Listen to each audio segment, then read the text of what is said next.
Bueno, vamos a ver algo importante que son los supuestos del modelo de regresión de mínimos cuadrados ordinarios. Este modelo que hemos estado viendo se llama así, mínimos cuadrados ordinarios, porque ustedes se recuerdan, lo que hemos hecho es buscar los regresores mínimos o los regresores que minimicen la varianza de los errores. Y para eso hemos derivado y hallado los mínimos. El primero es que los parámetros deben ser lineales, ¿sí? O linealidad de los parámetros.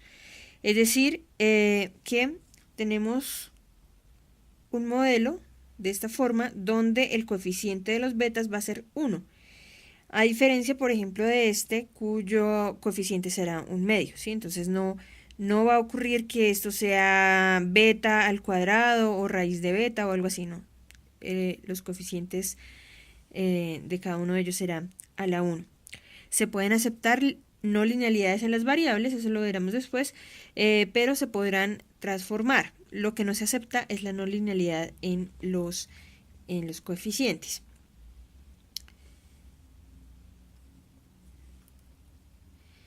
También tenemos el supuesto de que no son insesgados, es decir, que vamos a tener que el valor esperado de los betas muestrales va a ser igual a los betas poblacionales, es decir, que no va a haber una diferencia entre betas, entre el valor esperado de los betas muestrales y los poblacionales. El tercero, que los betas del modelo de mínimos cuadrados ordinarios tienen varianza mínima y la matriz de varianzas y covarianzas será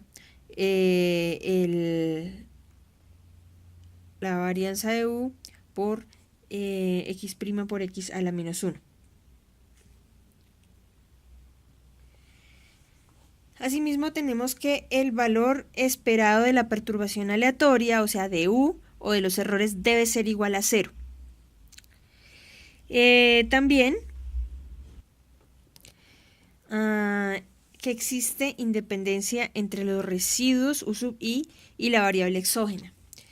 O la propiedad de exogeneidad, que es que la covarianza entre UI y XI va a ser igual a 0. Si esa covarianza es diferente de 0, entonces tendríamos que no hay exogeneidad. Como sexto, el tamaño de la muestra mínima es de n mayor a k. Obviamente el tamaño de la muestra tiene que ser mayor al número de parámetros y debería ser al menos de 5. El séptimo, la propiedad de homocedasticidad es que la varianza de los errores es constante a lo largo de la muestra, ¿sí? Como en el caso de este gráfico. Entonces, a lo largo de la muestra tenemos varianzas constantes. El opuesto es que esa varianza no sea constante y sería el supuesto de heterocedasticidad. Tenemos que tiene que cumplir que sea una matriz escalar, es decir, que es una matriz donde la diagonal tiene el mismo número, ¿sí? Entonces en este caso es 3, entonces va a ser una constante. Si es una matriz diagonal, por decir algo, los elementos de esa diagonal principal van a ser diferentes, lo cual querría decir que la varianza no sería constante. La matriz escalar sería un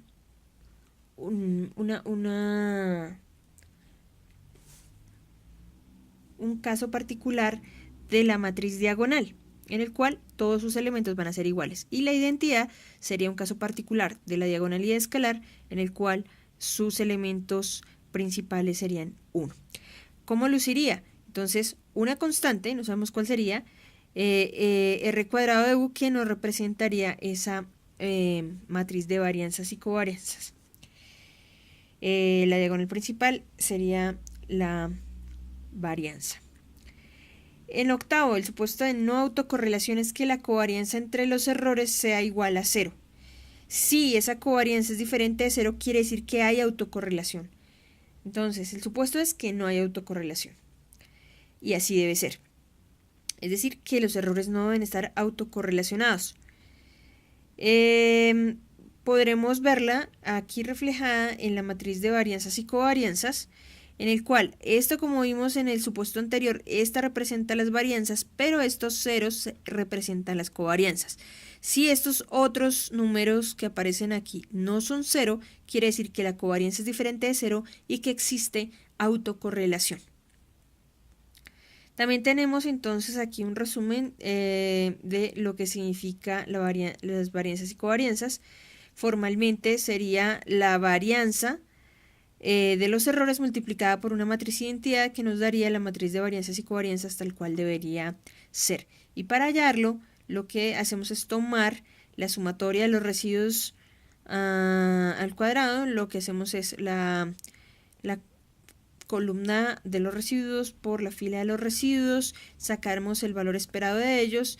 Aquí entonces en la diagonal nos quedaría la varianza de los errores y aquí por ejemplo la covarianza del error 2 con el 1, aquí el 1 con el 2, del 1 con el n, del n con el 1, del n con el 2 y el 2 con el n. El noveno supuesto es de la no multicolinealidad. ¿Qué quiere decir? La matriz X debe ser fija de rango completo, es decir, el rango de X debe ser igual a K. ¿Pero qué es eso? Resulta que hay algo que se llama el rango de una matriz, que tal vez les sea familiar, pero en este momento no se acuerden mucho. Pues el rango de una matriz es el número de filas independientes que hay, o de columnas independientes que hay en una matriz. El número de columnas independientes debe ser tantos como parámetros tengamos. O sea, si tenemos 3 betas, deben haber 3 filas independientes.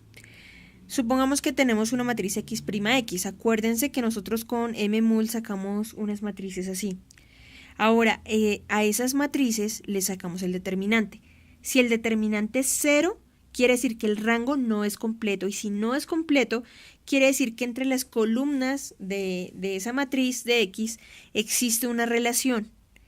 O sea que no son independientes. Por tanto, podemos decir que es multicolineal. Una consecuencia es que si el determinante es 0, la matriz X', no tiene inversa. Y si no tiene inversa, no hay betas ni regresión. Por el contrario, si el determinante es diferente de 0, el rango es completo entre las columnas de X. Y no existe relación, y por tanto podemos decir que no es multicolineal. Es decir, necesitamos que el rango sea completo para que no sea multicolineal, que el determinante sea diferente de 0 para que esa matriz tenga inversa, para que sí haya betas y para que pueda haber regresión. Y finalmente, el supuesto de normalidad. Debe distribuirse normal, con media 0, varianza constante, con una kurtosis de 0 y una simetría de 3. Gracias.